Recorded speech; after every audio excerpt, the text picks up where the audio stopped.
bem-vindos a mais um episódio do podcast C-Level Connect, que irá reunir grandes mentes de liderança com visão e alma. E eu, Val Aguiar, hoje, junto com Renata Berkovitz, iremos juntos conhecer mais uma personalidade que irá inspirar outros líderes a transformar vidas e negócios. Renata, seja muito bem-vinda. A partir de hoje você estará aqui comigo, né, em todos os episódios. Então, quero te receber assim com muito carinho e tenho certeza que seremos grandes parceiras. Com certeza. Muito obrigada, Val. É um prazer ter você aqui conosco. É uma realização de um sonho o podcast, trazer para as telas a vida real das nossas conversas inspiradoras com líderes, com empresários que estão transformando o ambiente brasileiro. E hoje eu recebo aqui, com muito prazer, ele que é fundador do Grupo Quefraia, com mais de 40 alunos impactados, com marcas como Ioa, ITC, Lapidari, Jovier, My Doctor. Ele, de fato, é uma mentalidade inspiradora para jovens e profissionais no Brasil. Fundador e chairman do Grupo Quefraia, fundador e CEO da PIB Education, que tanto admiro, faculdade que forma líderes e CEOs em Itajaí. Fundador e CEO da Life Unique, faculdade de medicina em Joinville. Presidente do Conselho da Uniavan, centro universitário com nota máxima no MEC. É um orgulho para a nossa sociedade. Mohan, seja muito bem-vindo. É um prazer tê-lo aqui conosco. Obrigado, Val. Obrigado, Renata. Obrigado pela oportunidade aí de estar discutindo, batendo um papo com vocês aí. Nós que agradecemos, né, essa visita tão ilustre, né? E eu gostaria de perguntar para você, assim, logo de cara, né, saber um pouquinho da sua história, porque já vimos em vários outros podcasts, você já contou um pouco por cima também, mas eu gostaria de saber, né, como é que foi, assim, a sua história desde o começo, que eu sei que você veio do Líbano com a sua família, é isso? A história até gostoso lembrar, né? As memórias, porque foi... gostoso lembrar, porque, assim, vindo do caos, né? Então, assim, meu pai é libanês, minha mãe é brasileira. Meu pai veio jovem, muito jovem, para cá com 17 anos para tentar a vida no Brasil. Foi mascate. Mascate, para quem não sabe, é aquele que vende roupa de porta em porta, né? Com a malinha. Começou assim, conheceu minha mãe. Nasci eu e minha irmã, e aí o pai resolve voltar para o Líbano, estudo aqui no Brasil, resolve voltar para o Líbano para tentar a vida lá. E aí é óbvio que ele chegou lá e começou a guerra, o auge da guerra entre entre o Líbano e Israel. Sim. E aí vivi tudo aquilo, né? De pertinho. Via os caças, aqueles F-16 passar dando aqueles rasantes na frente de casa. Você tinha quantos anos aí? Eu fui com 3, mas assim que eu tenho lembrança com 5 anos para frente, né? 5, 6 anos de idade, então muito frio, aquelas revistas íntimas dentro de casa para ver se tinha arma no frio. Eu lembro que tirava meus tios na neve, passando frio, parava todas as barricadas. Eu ia muito para Beirute para o pai comprar mercadoria para a loja, a gente descia, se escondia nos bunker, toda hora começava aqueles ataques, míssil, caía a sacada, a gente corria pro bunker dentro do prédio, que eram uns 4 andares para baixo na escuridão, não tinha eletricidade, né? Quando começava a guerra, aí mesmo que não tinha, descia com um lampião, né? Com pão para comer, e às vezes ficava 3 dias para conseguir subir de volta. Então tenho lembranças. E aí eu brinco com as pessoas reclamam às vezes porque vieram do zero, né? Eu falo, eu vim do menos 50. Meu Deus! Eu vim do menos 50, vim lá da fossa invertida. Então sou praticamente um refugiado da guerra, só não sou oficialmente porque eu tinha passaporte brasileiro. Como eu nasci no Brasil, então já era brasileiro. Mas todas as condições... Vivei toda essa condição para... E aí tivemos que recomeçar tudo no Brasil.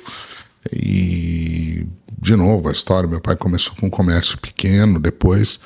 E eu fui estudar no colégio. Obviamente, eu só falava árabe.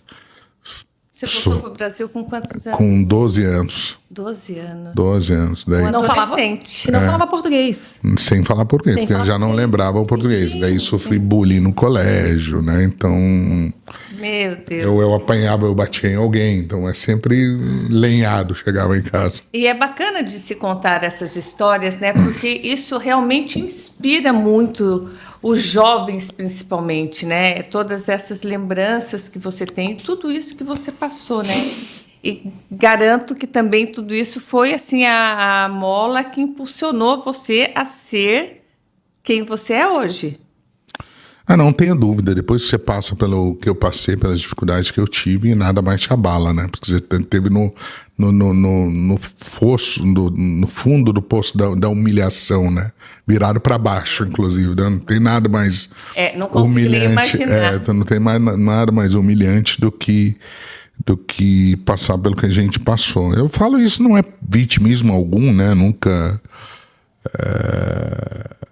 achei, naquela época não existia a palavra bullying, né?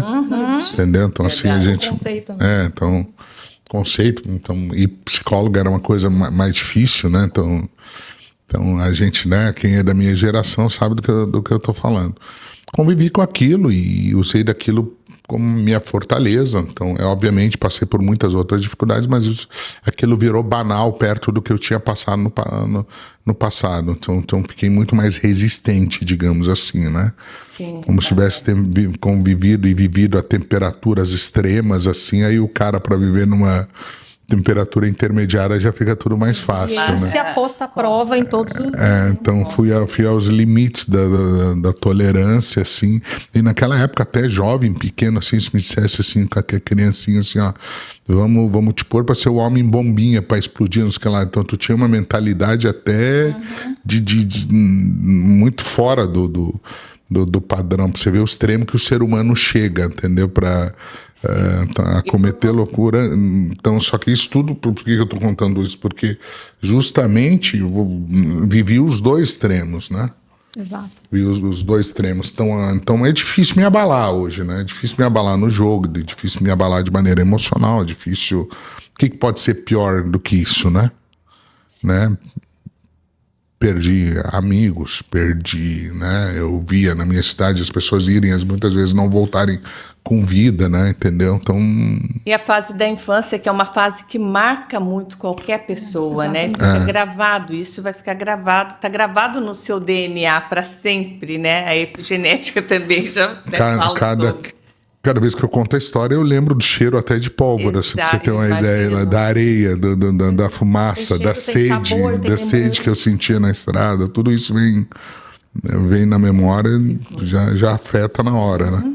É isso aí. Com certeza. Eu imagino que, a gente vai falar um pouquinho mais para frente, mas eu imagino que esse lado resiliente da tua história, você deve passar muito também para os jovens hoje, né, que estão dentro aí do seu ecossistema, tanto da instituição de ensino, da PIB, né, que a gente vai falar um pouquinho aqui, mas é um case real, né, quando a gente fala em skills, né, soft skills, hoje tem lá resiliência, mas isso é um case real, ou seja, como você se blindar e como você adquirir realmente força para ir além, né, com base em todos os acontecimentos. Eu tive que ir às vias de fato mesmo, né, vivi no extremo, não foi por escolha, foi por pura necessidade, né. E isso, obviamente, me fortaleceu, me tornou mais resistente e, ao mesmo tempo, mais resiliente. E esse tipo de exercício, você precisa simular com o jovem hoje, né? Ele não precisa viver nas vias de fato, mas ele precisa tirar ele da zona de conforto para que ele entenda um pouco das dificuldades da vida, porque ele pode vir a passar por isso, né? Nós estamos tomara que nunca aconteça, né? Mas tu vê o tempo inteiro a tensão mundial, né? Guerra ali, guerra lá, não sei o que lá, entendeu? Então, assim, a gente tem que estar preparado para o pior, e é assim no mundo dos negócios, né? Então, quando você se prepara para o pior, se vir uma marolinha, você passa muito mais fácil. Então, é o meu jeito de pensar. Então, eu sempre me preparo para o plano B, plano C, plano D, entendeu? Que é um plano sempre de sobrevivência. E qual é o plano de sobrevivência da empresa? Então, tudo que eu passei na minha vida, hoje eu levo para o mundo dos negócios, né? Essa já é uma dica, hein, gente? Preste atenção, hein? Já é uma dica. Mais do que o plano B, né? O C e o D também, né? Óbvio.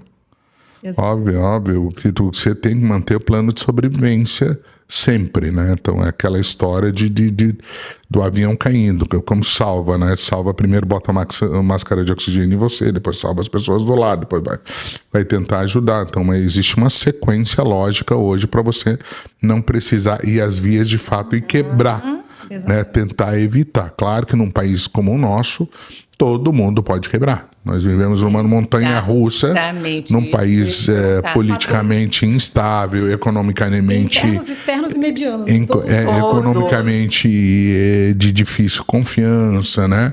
Por causa do histórico dele, mas a gente tem que acreditar, porque o medo faz a gente congelar e não fazer nada, né? Então, por outro lado, é uma terra de oportunidades, terra onde tem muito por fazer ainda, né? Então, num país como o nosso, continental, com o número populacional que tem, um país onde o agro prospera de ponta a ponta, né? Nos Estados Unidos a gente sabe que mais de 50% do país não dá para plantar nada, porque é rochoso, é montanhoso. Então assim, isso quando não se tem um vulcão, quando não se tem furacão, quando não se tem terremoto, quando se não tem maremoto. Então o Brasil, nesse ponto de vista, ele foi muito privilegiado comparado com o resto do mundo, né? A gente tem pouquíssimos terremotos, né? Quase nem. Se vai para o sul, já tem. Né? Ali no Chile já tem. Se vai para o Centro-América, Central América do Norte, já tem. Né? Vulcão, pouquíssimos, né? Maremoto, então a gente não entendeu como é que chama? Tsunami, pouquíssimos casos que a gente ouviu falar, quase nada, né? Entendeu? Então, assim... Nos extremos. Plantar o país todo, né? Uma costa marítima maravilhosa de mais de quase 8 mil quilômetros quadrados. Então, assim, é uma terra de oportunidades. Se tu olhar pelo lado bom e conseguir enxergar isso também na vida, mas já que você está falando da aula, tudo tem o lado bom e o lado ruim. Qual lado que você quer enxergar? Entendeu? Se eu ficar só criticando meu país, politicamente ele é difícil, é um país que é difícil, um país que é corrupto muitas vezes, só ver o lado ruim, é um país que é injusto, é um país que é perigoso, é um país que é lá, tá? E o outro lado, será que não tem lado bom, entendeu? Então assim... sempre tem, né? Para poder seguir em frente, claro, olhar de maneira real a realidade, né? Não ser um sonhador, né? Mas a preferência é para você sempre olhar para o lado mais otimista, né, pro lado que dá para caminhar, pro lado que dá para mudar, pro lado de que as pessoas... E a prova disso é o nosso estado. Exatamente. Santa Catarina é uma Suíça no meio do Brasil. Exatamente. Em dados, números, entendeu? Assim, se conseguimos fazer isso com o estado, entendeu? Que tá perdidinho aqui no meio do Brasil. Por que a gente não pode fazer isso com o país? Por que não podemos fazer com do Santa Catarina ser daqui a pouco no sul, e daqui a pouco no sul, no sudeste, daqui a pouco o país todo, né? Daí depois nos chamam de bairristas, né? Eu sou uma paulista que já me sinto Catarina há muito tempo. Aliás, quando eu chego em São Paulo, todo mundo, quem não conhece, pergunta, você é catarinense, né?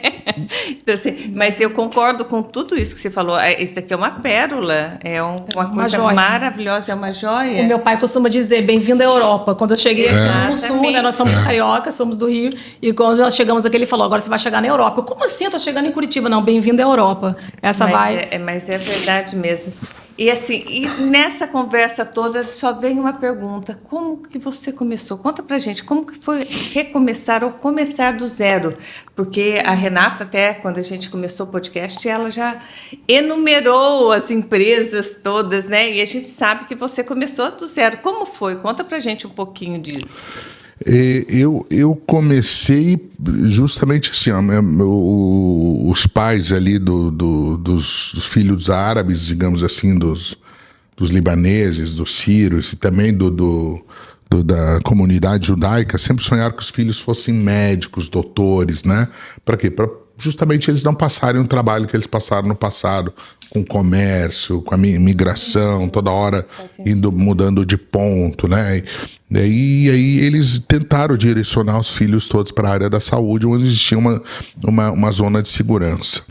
E por isso que existe o Einstein, existe o Sírio-Libanês, né? Os que são hoje os hospitais de referência no Brasil. Então, praticamente, a comunidade da segunda geração, terceira geração, tanto dos judaicos quanto do povo árabe, foi para a área da saúde, medicina, odontologia e outras áreas, né? E não foi diferente. O sonho da minha família era que eu fosse doutor. E eu fui fazer odontologia e me formei. E depois, na hora que eu me formei, e aí, né? Já tinha muito dentista, eu tinha que concorrer. E eu comecei a utilizar, comecei a trabalhar muito cedo. Com 12 anos eu já trabalhava na loja do meu pai, assim que eu cheguei no Brasil, cuidando da porta para os trombadinhos não roubar, fazendo, como é que chama? O office boy.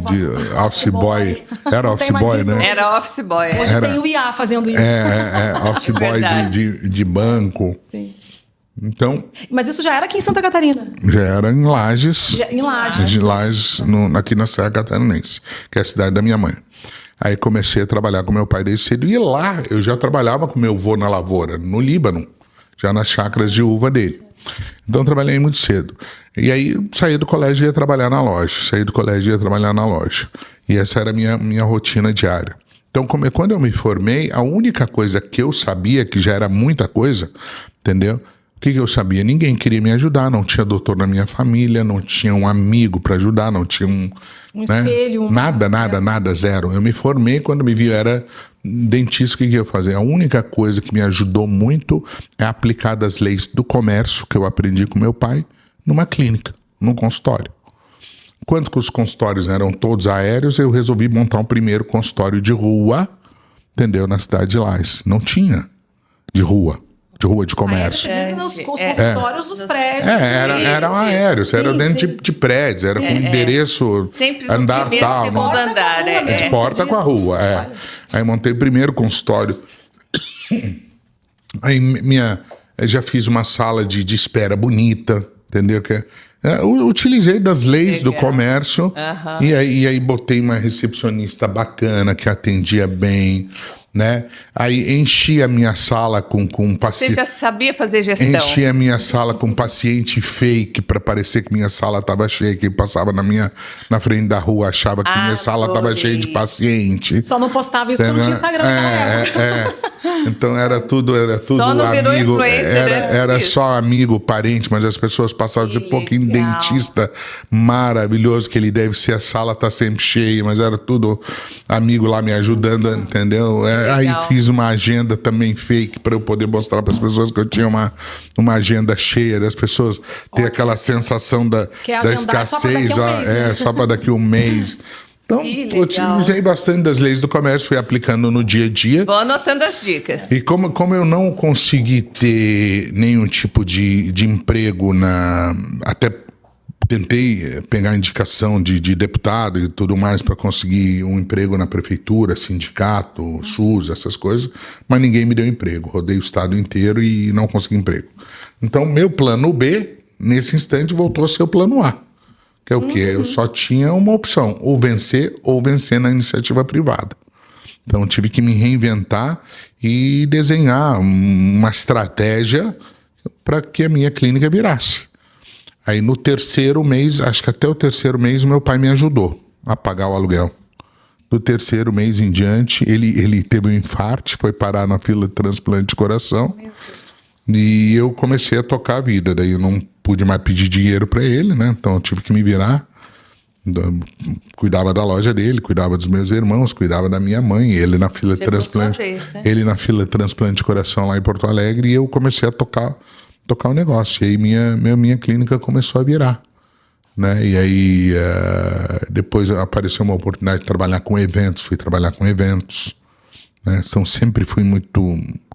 aprendi em pouco tempo de que conviver com a própria classe pouco somava na minha vida. Eu tinha que diversificar, tinha que entender de outras coisas, né? Eu entendi de que também a lei do consumo era muito semelhante na prestação de serviço e na venda de produto. O consumidor, ele fazia a mesma leitura, então eu acabava muitas vezes copiando academias, bancos, lojas de carro, entendeu? Para prestação de serviço dentro da minha clínica, para melhorar e aprimorar meu atendimento, né? Estudei muito a parte clínica para que eu entregasse com qualidade o meu trabalho. Então, tudo, de novo, utilizando leis de um bom comerciante para conseguir aquilo que eu aprendi no meu DNA dentro de casa para que o cliente voltasse, né? E isso não ensina em faculdade nenhuma. Até hoje não ensina, né? Vem exatamente esse gancho que eu ia te perguntar. Eu escuto muito você falar do profissional 360 graus.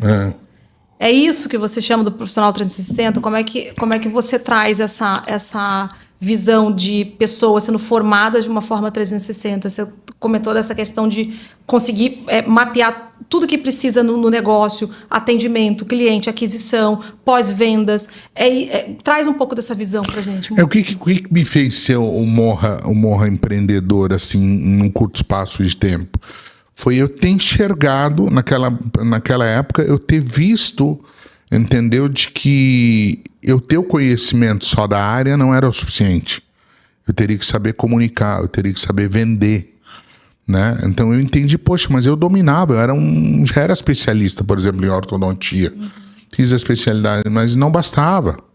Eu tinha que saber atrair esse cliente para dentro da minha clínica. Depois que eu atraísse dentro da minha clínica, tinha que ser um excelente comunicador para passar confiança para ele, entendeu? Depois de passar confiança, tinha que ser um excelente vendedor para fazer o fechamento do contrato. Então, existiam vários passos que eu não aprendi na faculdade, né? E aí isso eu comecei a entender de que eu precisava fazer cursos ou conviver com pessoas que dessem esse complemento para mim. Foi onde eu entrei na Associação Comercial e Industrial da cidade, comecei a conviver com o pessoal de CDL, fazia cursos que não tinham nada a ver com odontologia, né? Para eu justamente entender de outras áreas, para eu conseguir fazer o meu fechamento e minha venda do tratamento. Vou te dizer uma coisa muito simples, né? Na faculdade se ensinava o seguinte, você chegou um paciente com uma emergência, tu tem uma oportunidade boa de cobrar bem esse paciente, porque esse paciente está com uma dor, está com um dente que caiu, ele precisa urgentemente... Vai pagar. Eu fazia justamente o oposto. O que você faz no comércio? Né? Justamente, às vezes, você leva um agrado naquele momento que a pessoa mais precisa, porque ele vai virar teu cliente pro resto da vida. Com certeza. Né? E é isso que eu levava no meu consultório. Então, muitas vezes, a pessoa aparecia lá com dor, com uma emergência, entendeu? Eu podia cobrar o que eu quisesse naquele instante. Era justamente o momento que eu não cobrava nada. Entendeu? Eu exercitava o doutor que tinha dentro de mim, que é aquele doutor curador, preocupado só com o bem-estar da pessoa, né?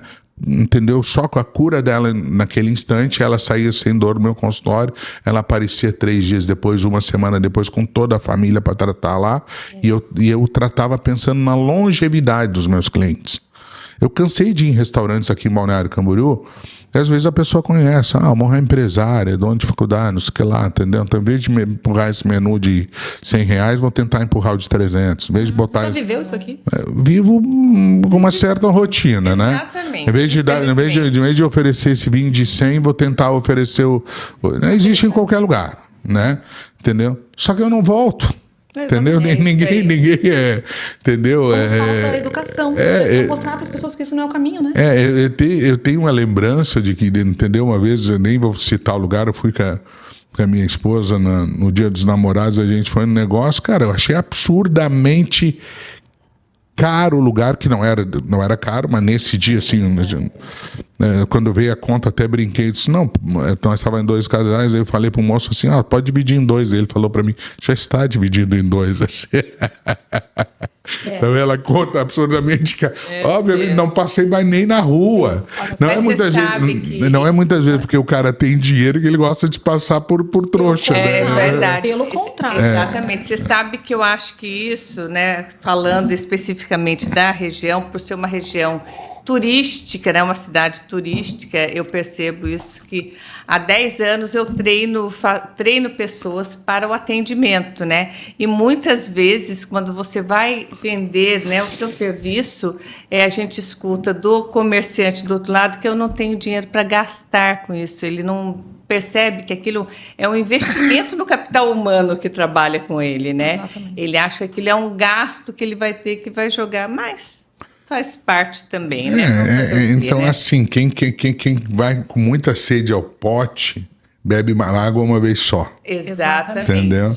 E quem vai com calma, bebe água sempre. Então, assim, eu sempre trabalhei com muita... sempre plantei muito bem. Então, assim, sempre reguei muito bem, sem a pressa para colher. Perfeito. Né, para colher no tempo certo, de uma maneira madura. Então, sempre plantei solidez, longevidade. Nunca tive pressa. Eu quero ser rico logo, quero ter os...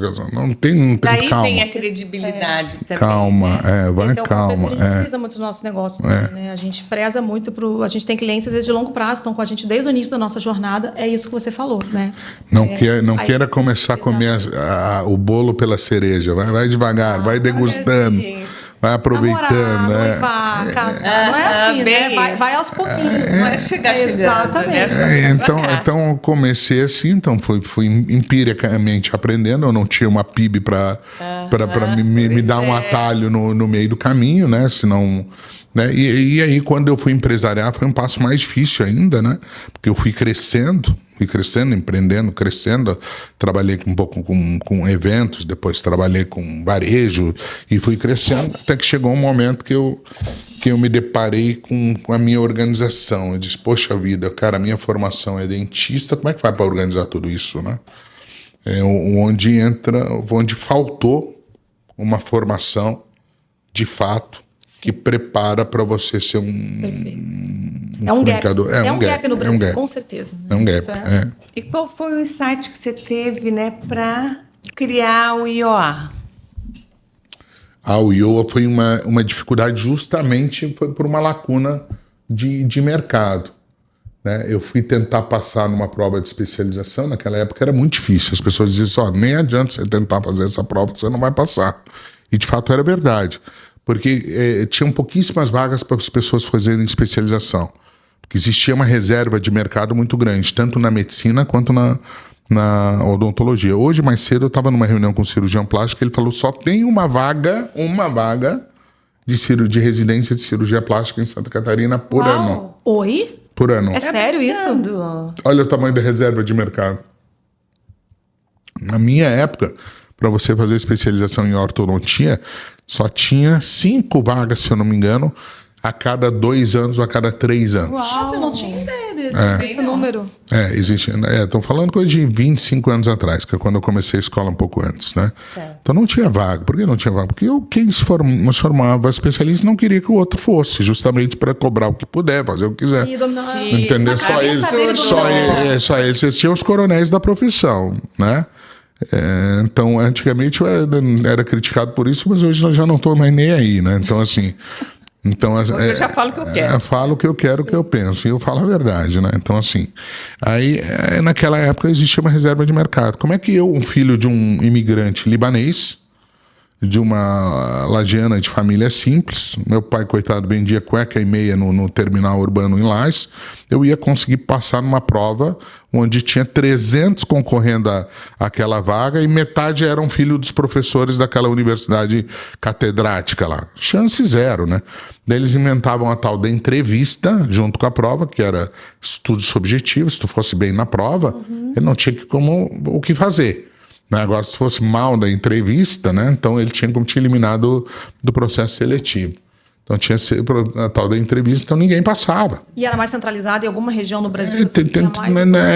Em São Paulo tinha mais, mas o histórico é exatamente o mesmo. O que acontecia em Santa Catarina, eram pouquíssimos lugares que tinham, mas o modus operandi, assim, de passar na especialização era semelhante.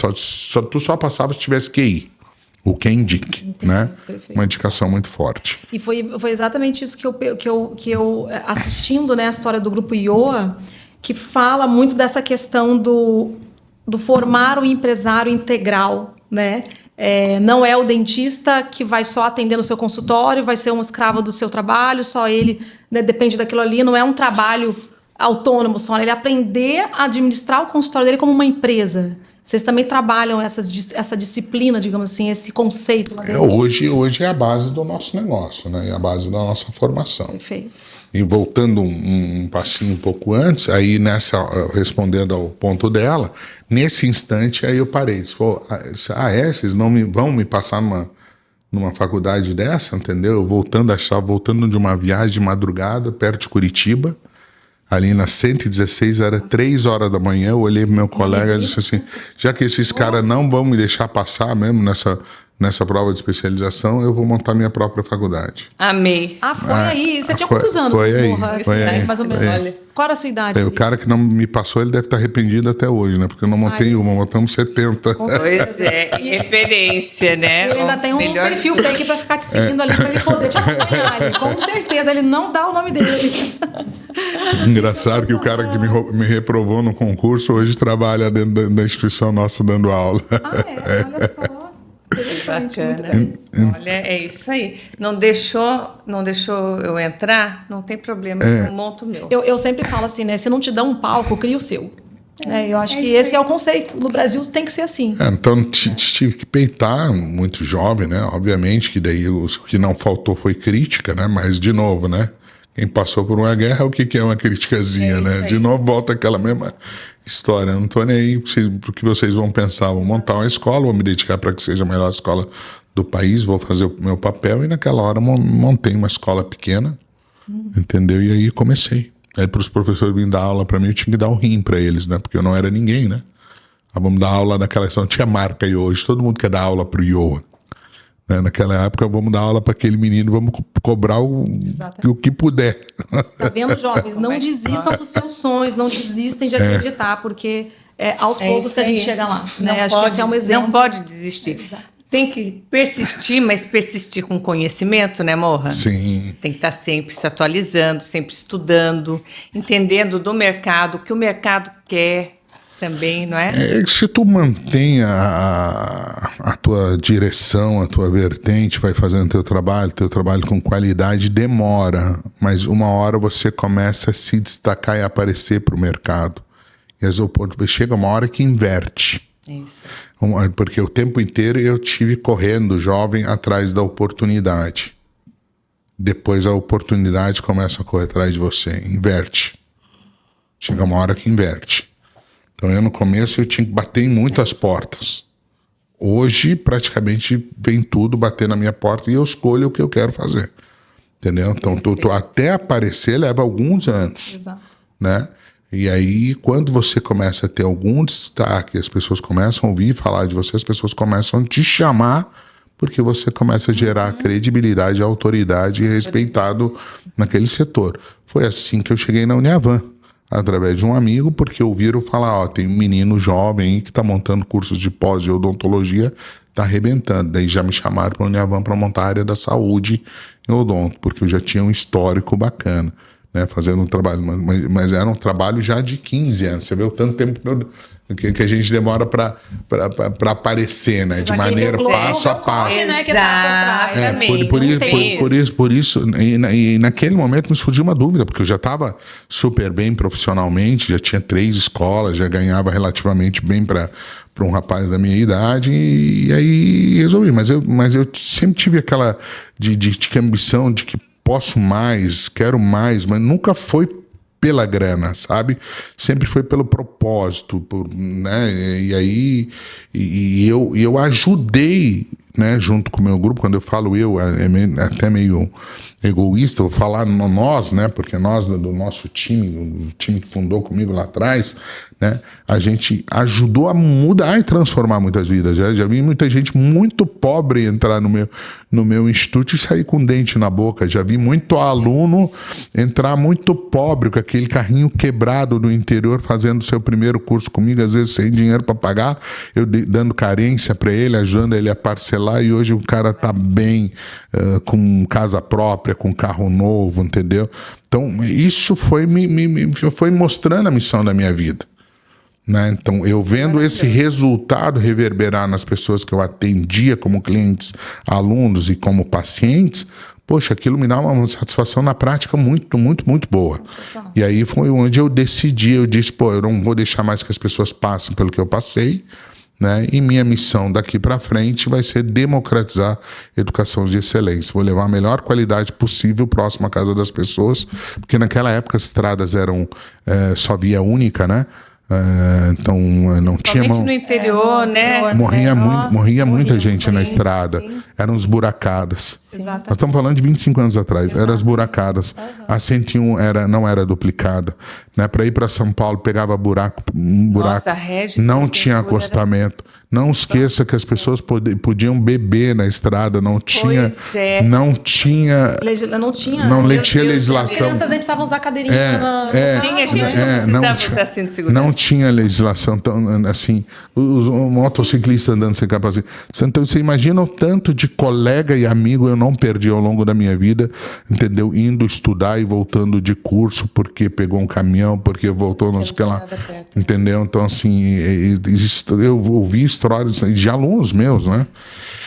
Mas no fim, aí a gente resolveu montar as unidades de próximo aos grandes centros, perto da casa das pessoas, por um valor democrático e uma experiência sem precedentes quando se trata de conforto de ensino, envelopando o 360 que a gente chama, que são todas as habilidades que o dentista, ou médico, ou profissional precisa para que ele saia e vença no mundo atual. Hoje, só ter o conhecimento de medicina basta? Ele vence as barreiras do empreendedorismo. Exatamente. Porque não adianta você ter só o conhecimento da área da saúde. Exato. Né? Você não vai conseguir gerir depois o seu consultório, a sua clínica. Exato. Né? As margens no passado eram margens grosseiras, de lucro hoje não é. Sim.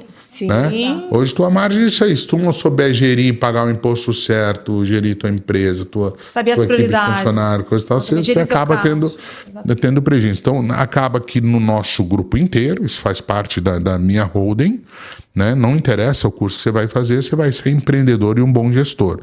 Lá você vai aprender gestão, vai aprender comunicação, você vai aprender oratória, você vai aprender marketing offline, online, digital, você vai aprender todas as habilidades que você precisa para você sair vencendo a carreira profissional. Então todos eles saem com aquela mentalidade de que eu vou ser um dentista empreendedor, eu vou ser um médico empreendedor, preparado para administrar hospital, preparado para administrar rede de clínicas, preparado para formar startups, preparado para liderança, digamos assim. E para crescer, né? Para crescer. É o profissional multifacetado, né? É o que a gente quer e espera que aconteça, né? Nós gostaríamos que isso acontecesse em todas as instituições de ensino, né? Infelizmente não, mas ainda bem que agora temos algumas, né? Eu comecei a notar o seguinte, assim, quem era formado em faculdades que não tinham o espírito empreendedor, né? Tem algumas aqui em Santa Catarina, né? Até as não privadas principalmente, entendeu? Então entravam numa fila de espera de querer um emprego. Não, eu vou querer um emprego, eu vou querer um emprego no sindicato, vou querer um emprego na prefeitura. Nada contra, né? E tinha um outro perfil, que era uma das faculdades que eu montava. Meu aluno se formava e já dizia, não, vou montar minha própria clínica. Já achava 2 ou 3, já fazia sociedade, entendeu? É uma outra cabeça. É uma outra mentalidade. É uma outra mentalidade, entendeu? Um sai com a cabeça de que vou sair, vou fazer acontecer. Outro sai, não, quero sair, quero estar empregado em algum lugar. Não tem certo ou errado, né? Existe uma formação contemporânea que eu escolhi. Eu escolhi formar as pessoas para que eles não fossem independentes, não precisassem ser empregado de fulano e ciclano, que ele contasse e pudesse construir sua própria história. É para isso que existem as empresas nossas. E todas têm essa formação. Isso, né? Todas, não é o IO, é IO, é Lapidari, ITC, Uniavan, PIB, Life Unique, todos os meus alunos, inclusive de medicina, os alunos nossos de medicina, às vezes eles têm aula aqui na PIB, entendeu? Com mentor, com gestores, né? Trago até mercado de capitais para eles saberem onde investir, entendeu? Então diversifica muito. Para quê? Porque foi assim que eu aprendi. Aprendi com as outras pessoas. Se eu tivesse convivido só com dentista, eu iria falando só de lima, de tratar canal, entendeu? Mas não. Eu aprendi um pouco com um vendedor de pneu, com um vendedor de carro, com um construtor, e aí de cada um pouquinho e aí fui construindo. Porque todo mundo nos ensina, né? Todas as pessoas. Hoje os meus filhos, eles têm oportunidade, assim, então fui ver um condomínio esses dias, eu achei as casas muito isoladas. Poxa, eu não quero meu filho lá a 300 metros do vizinho, tocando o piano, tem que ver o vizinho uma vez por semana. Eu quero meu filho, né, de meleca no nariz, andando de skate ali, tocando bola no vidro do vizinho, andando com 50. Não, foi do jeito que eu aprendi. Entendeu? Aprendi na rua. Convivendo com pessoas, sabendo que tem pessoas mais humildes que vão ser legais, pessoas mais ricas que vão ser bacanas, entendeu? E de que tá tudo bem, entendeu? Assim, de que é gostoso viver com todo mundo, entendeu? E eu mantenho isso também dentro da minha casa, né? Então, assim, tenho amigos que têm muita grana, entendeu? Tem amigos que não têm tanta grana assim, e, poxa, super convivo bem com as duas partes e mostro para eles que não vai ser isso que vai dar o valor pro homem, né? Que tem outras coisas muito mais importantes, né? E muitas vezes o ensino superior, ele está passando por esse cheque, né? As pessoas pensam, esse dia vinha um menino, poxa, um menino super querido, assim, mas super equivocado também, né? Então, você não precisa mais fazer faculdade, né? Porque eu vou fazer as pessoas que fazem faculdade trabalhar para mim. Um menino de 20 anos, assim, ele falou, não... A famosa geração Z. Eu não preciso mais fazer faculdade, porque as pessoas que fazem faculdade vão trabalhar para mim. Porque, tipo assim, eles pensam que faculdade só ensina a ganhar dinheiro, mas não é isso, né? Meu Deus. O tanto de coisa que a gente não aprendeu na faculdade. Primeiro, nossos melhores amigos, a irmandade, a comunidade, como ser ético, correto. Onde é que você aprendeu isso? Muita coisa, educação dentro de casa, muita coisa foi com nossos professores.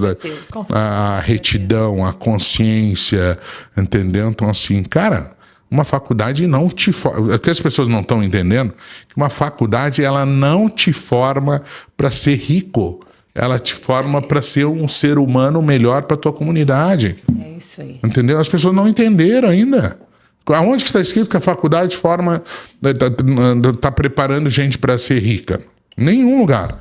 A faculdade, ela existe para formar um ser humano melhor que trabalhe pelo senso comum. Perfeito. Ponto. Essa é a função da faculdade.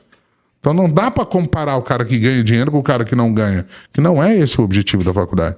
É claro que se o cara desenvolver o trabalho dele e as habilidades dele, ele também vai ter sucesso na carreira profissional. Quanta gente jovem, vocês não sabem que ganha dinheiro jovem porque fez uma startup ou porque foi jogar futebol e faz um monte de besteira por aí, porque não sabe nem... Não tem nem maturidade para ter... Para lidar com o dinheiro, para lidar com o poder. O dinheiro, se não bem usado, é pior que droga. Exato. Com certeza. É pior que droga, entendeu? Te dá um poder que você não tem consistência nenhuma para usar, entendeu? Agora, se você tem uma boa faculdade, tem uma boa professora que te ensinou... Tanto é que a gente sabe, as pessoas maiores... players mundiais hoje, eles são os maiores doadores do mundo. Eles se sentem muito mais... E eles falam o seguinte, ainda para minha família eu vou deixar apenas o necessário. Exatamente. Entendeu? Porque todo mundo entendeu que não é o dinheiro. Né? E é isso que as pessoas não entenderam ainda. O ensino superior não é para você ficar rico. É para você ser um ser humano melhor, né? E aprender a conviver e levar o teu melhor para o bem comum e para a tua comunidade. E é isso mesmo. Ufa, anotem isso. Agora vocês entendem por que o Morra tinha que estar sentado aqui nessa mesa, né, gente? É muita lição atrás de lição. E um podcast só com ele também não dá, né? Vamos tentar nessa agenda dele mais outros, porque é uma aula, eu tô amando, sabe? Mas essa confusão eles fazem muito comigo, principalmente na PIB, que é uma faculdade de empreendedorismo. Aí o pai leva o filho dele e diz, não, eu trouxe meu filho aqui para ele ser rico. Opa, então tu trouxe pro lugar errado. Aproveitando esse gancho... Agora, se tu me falar que tu trouxe teu filho aqui para ele ser um homem de valor e, consequentemente, ele pode ser rico, aí nós estamos falando... É outra coisa, né? Sensacional. Eu queria que você trouxesse um pouquinho do conceito da PIB, né? Então, Não, a PIB foi muito da dor que eu passei, né? E eu lembro quando James Cameron que fez o Avatar, né? Acho que foi. Sim. Não Posso estar falando acho que é o James Cameron que fez o Avatar. Ele fala, poxa, eu tive uma visão do filme Avatar, só que quando eu queria fazer o filme, eu não tinha tecnologia para fazer o filme. Só que eu tive a visão do filme 10 anos antes. E eu tive a visão da PIB também 10 anos antes. Entendeu? Só que eu não podia fazer porque eu não tinha a força e o poder hoje que eu tenho como educador.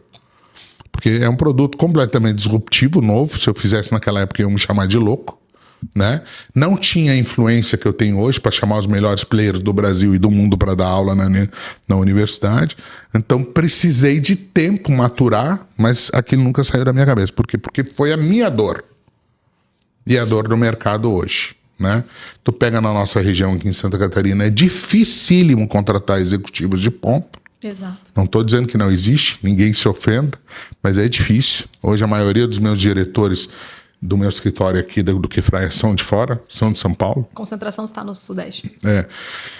Não existe faculdade para sucessores das nossas empresas e grandes empresas catarinenses. Nós somos, né? Nós somos a pérola do Brasil, onde a gente mais tem empreendedores do Brasil. Quem vai fazer essa sucessão dessa turma?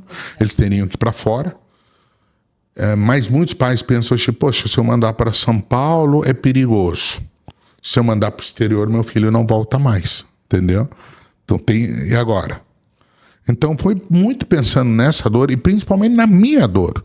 Eu sou dentista que tive que sofrer, aprender. Eu não sabia fazer um BP, eu não sabia o que era ROI, eu não sabia o que era né? Eu não sabia nada disso, entendeu?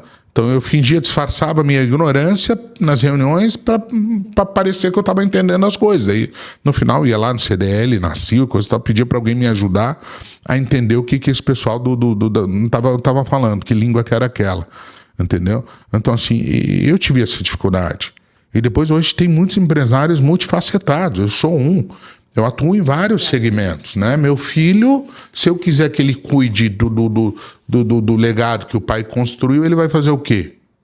Ele tem que ser um empreendedor. Exato. Ele tem que ser um empresário. E qual é a faculdade que vai formar isso? Uma faculdade onde os professores são empresários, são empreendedores. Não é um professor que diz o que tem que fazer, mas ele nunca fez nada. Existe a maioria das instituições, como é que é? O professor do curso de administração. Acadêmico, extremamente acadêmico. Ele é o papa de dizer o que tem que fazer, mas nunca montou uma barraquinha de cachorro-quente. É isso aí. Exatamente. Né? Ele é o cara... preso num conceito lá do passado, né? Você entende? Só quem põe a mão na massa sabe como é que funciona, né? E aí resolvemos fazer justamente o oposto, uma faculdade 100% mão na massa, onde só empreendedor e empresário dá aula. Tu pode até ter uma carreira acadêmica, mas isso não vai fazer diferença na PIB. Mas eu tenho doutorado. Não interessa para mim, o que me interessa é a tua história empresarial, empreendedora. E aí, de fato, a gente vai às vias de fato. Eles têm aula na prática, têm aula de venda, vendendo. Ele tem aula de construção, construindo. Eles têm a PIB Week, que é uma gincana de extra classe. Eles têm aula de varejo dentro do COC. Eles vão lá com o Zé COC. Né? Logística no centro da Uniavan, no centro logístico da Avan. Entendeu? Entretenimento no Jurassic Park. Eles vão tudo em campo. O dono, o fundador da aula para eles, contando como é que ele estudou o payback daquela instituição, daquele local, entendeu? E aí, hoje, nas primeiras fases da PIB, se misturam praticamente todos os alunos, e a partir do segundo ano a gente começa a nivelar, entender a vocação de cada um. Quem é da tecnologia vai para a tecnologia, quem é do varejo vai para o varejo, quem é da indústria vai para a indústria, entendeu? Quem é do serviço vem para o serviço. E aí a gente começa a ser mentorados por grandes líderes de cada área, né? E aí vem Brasil inteiro. Acabei de fechar agora um sócio do BTG, um dos grandes, que vai vir dar aula para ele de mercado de capitais. Né? Bacana. A franquia eles aprenderam com o Xerto, com o Campor, que são os quem trouxeram as franquias para o Brasil em 1986. Só para você ter uma ideia, das 3.000 franquias, eu fui aprender a franquear, hoje eu tenho uma franquia, né? Eu fui aprender a franquear 20 anos depois de formado. Esses meninos vão aprender no primeiro semestre. Olha, isso É um sonho. Com quem criou as franquias, entendeu? Sim, assim, então, assim, não é com qualquer professor. É uma aceleradora de novos empresários. Já tá acontecendo. Então, a grande maioria deles já está desenvolvendo projetos, alguns já estão fazendo empresas. Eu, particularmente, já estou com vontade de entrar num monte de empresas deles de sócio. Já falei com o Estado, já veio o Cleverson, um secretário de Fazenda do Estado de Santa Catarina, já falou para eles, para bons projetos, nós vamos liberar dinheiro. Iniciativa privada também quer apostar na turma ali. Então, assim, e as ideias deles são maravilhosas, da nova economia, sabe? É um negócio que até a gente, às vezes, sente, poxa, né? É de limpar o oceano, é de acabar com a nicotina, de não, sabe? Eu acho que essa geração ela vem muito com essa questão de salvar o planeta, né? Os problemas que... de fit, né? Hoje estava atendendo mentoria de manhã com o pessoal que está desenvolvendo uma linha de suplementos para as pessoas dormirem bem, se alimentar bem, entendeu? Então, assim, você não tem noção da capacidade desses meninos. Tem missão internacional. Esse ano eles vão para Austin, vão ter aula com os diretores da Google, da Tesla, da Dell, da Amazon. De fazer uma PIB, Renata, minha filha está com 14, pode garantir a matrícula para daqui a 3 anos? Já podemos? Nossa, querendo ou não, ela vai para lá. Até eu tô querendo ir. É um sonho. Então, no fim do dia, voltando à história do filme, acabei montando o filme que eu sempre sonhei. Entendeu? E eu brinco com as pessoas, mas no fundo é verdade, né? Falo, meu sonho é que meus 2 filhos façam PIB, então já tô tão tentando induzir eles que eu já compro camiseta para eles da PIB, até meu cachorrinho se veste PIB. Essa camiseta, já tô nessa fase. A minha filha já fala que sábado quer ir trabalhar na PIB, entendeu? Qual a idade dos filhos? Ela tem 7 e ele tá com 4. É isso aí, tá certo. Já coloca ela para trabalhar na PIB no sábado. E já são PIB maníacos. Ai, que legal. Você sabe, amor, que em 2019... Ela, com 7 anos, o presente dela foi ganhar a primeira empresa dela, que vai ser investidora de startups. Uau! E guardei a canetinha que ela assinou o contrato até hoje. Parabéns. Filha Isadora, sua matrícula está feita na PIB, tá? Só para te avisar. Sabe o que me chamou a atenção? Um pouquinho antes de estourar a pandemia, em 2019, eu fiz uma imersão no Vale do Silício e eu conheci várias escolas lá na época, né? Tive a oportunidade de conhecer, entrar, escolas de empreendedorismo, enfim. E aí, quando eu voltei, eu lembro que eu não dormi no avião, assim, eu voltei questionando e indignada. Falava, gente, aonde a minha filha, na época, muito mais nova, vai estudar no Brasil? Eu vou ter que ter dinheiro para pagar ela para vir aqui para outro lugar, porque onde que vai ser, né? E, então, qual foi o ano que você fundou a PIB? Só pra... Faz um ano e... mais de um ano e meio. 2. Então... Agora vai fazer um ano... Foi em outubro de 2022. 23. E quando eu tive o conhecimento, eu falei assim, meu Deus, eu me lembrei lá voltando do avião no Vale do Silício, falando onde minha filha vai estudar. Eu ficava pensando, não, que bom, temos a PIB aqui. Agora estamos indo para a 5ª turma. E não falei melhor ainda, né? Eu ainda faço umas gincana com eles. Esse ano, o melhor aluno, eu pago do meu bolso para ele para Austin. Que legal! E o ano que vem, a partir do ano que vem, todos os melhores alunos, a partir do ano que vem para frente, vão ganhar um Rolex de presente no final do ano. Esse eu vi também. E não só vão ganhar o Rolex, como também eles vão ser contratados para serem executivos do nosso grupo. E eles se engajam, né? Isso é muito bacana. Até a questão das aulas de saúde mental, né? Que vocês fazem na praia. Eu acho aquilo tão sensacional, porque os jovens eles têm que aprender o autocontrole, inteligência emocional, né? Então, realmente é inovador. Olha, montei a faculdade dos meus sonhos. Depois de 30 anos trabalhando com educação superior, eu acho que você... Mas a vontade, né? Dá vontade. Daqui a pouco a gente vai lá ainda para conhecer, né? Vamos. A estrutura toda da PIB. Infelizmente, o nosso tempo ele já está chegando ao final. Uma pena, né? Uma pena, mas nós vai ter que ter uma segunda rodada. Vamos. Morra mais um episódio, por favor. Exatamente. Eu gostaria de saber qual a mensagem que você deixa, né? Para essas pessoas que sonham em ser empresários, grandes empresários ou empreendedores mesmo. Qual a mensagem que você deixa? Eu falo assim, eu aprendi fazendo na prática, né? E tem muita gente que faz curso. Ai, Jesus! E faz curso, entendeu? E não sai. É o cara que mais entende de curso do mundo, mas não sai para a prática. Não vai ser fazendo curso que você vai ser bom, vai ser você fazendo. Né? Então, eu vejo muitas pessoas PhD em tudo, mas para fazer nunca deram o primeiro passo. É isso aí. Né? É muito mais importante você... aquela história que é jogar 10 pro play. Entendeu? Quanto mais cedo você descer, mais prática você vai ter. Né? Então, a habilidade de ser empresário e empreendedor você vai conquistando ao longo dos anos. O Morra não nasceu Morra, virou Morra. Né? Por causa dessas intempestivas...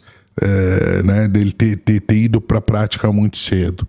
Então fui para a prática muito cedo, não tive medo, apanhei, quebrei, voltei, levantei, né? Não tive só sucesso na carreira profissional, tive algumas empresas que tiveram insucesso, isso me levantou de novo, me fez corrigir o leme, entendeu? Serviu de ajuste para mim. Então assim, comece cedo. Quanto mais cedo você começar, entendeu? Melhor você vai ficar. Né? Então eu brinco, é que nem jogar tênis, é que nem jogar golfe, que nem você para praticar um esporte. Tem que começar cedo e praticar. Entendeu? Praticar. Menos teoria e mais prática. Menos teoria e mais prática. Você sabe que você falando aí, eu lembrei do meu avô, né? Meu avô falava assim, as pessoas veem as pingas que a gente bebe, mas os tombos que levam ninguém considera, né? E como você falou, já teve também sucesso na carreira, né? Sem sombra de dúvida. Né? E isso faz com que você se fortaleça, que você cresça e aprenda com os erros. Claro, né? Isso que faz a gente corrigir. As empresas que eu tenho hoje são uma construção dos erros do passado. Né? Nada mais são do que a correção dos erros do passado. Você sabe que eu vejo muito pessoal nas entrevistas, às vezes, não extraindo esse potencial das pessoas, né? Dos jovens, né? Quando vão entrar, não só jovens, né? Mas os profissionais em si. O que te fez quebrar e que você faria diferente? Por quê? Ou seja, ter um profissional, às vezes, que quebrou e que aprendeu é muito melhor do que aquele que não quebrou. Melhor. E às vezes a gente fala isso muito para os profissionais, para os próprios RHs, né? Mas entenda a história, entenda o que ele aprendeu com aquilo ali. Não olha só o currículo. O LinkedIn não quer dizer nada. Né? Então, eu acho que isso é um pouco do que você traz, né? É muito mais rico do que só o currículo e a formação teórica. Exatamente. Já estamos no final, que pena. Muito obrigada. Foi, sim, muito bom te receber. Como já falei aqui, queremos mais uma, tá? Pelo menos mais uma, queremos. Exatamente. Muitos aprendizados, muitos. Para essa juventude aí que está chegando, que quer empreender. É sensacional e a gente precisa de mais empresários no Brasil que tenham essa visão, coragem e a vontade de formar seres humanos, como você cita aqui, né? E não só formar currículos e diplomas, né? Parabéns. Muito obrigada. Obrigado, Renato. Val, obrigado pela oportunidade. Estamos juntos. Sempre vai ser um prazer voltar. Vamos marcar que dá certo. Com certeza. Aí. Muito obrigada. E nós chegamos ao final de mais um episódio, né, da C-Level Connect. E convido vocês a assistir e rever todos os nossos episódios, né, através dos canais das redes da C-Level Executive, pelo YouTube, Instagram, LinkedIn, Spotify e também o Sandro vai deixar, o Sandro, nosso diretor aqui, vai deixar as redes sociais do Morra para que vocês possam seguir também o Morra, a PIB e todas as instituições que fazem parte desse grande conglomerado que já é, né, do Mohamed. Muito obrigada e até a próxima. Obrigada, até a próxima.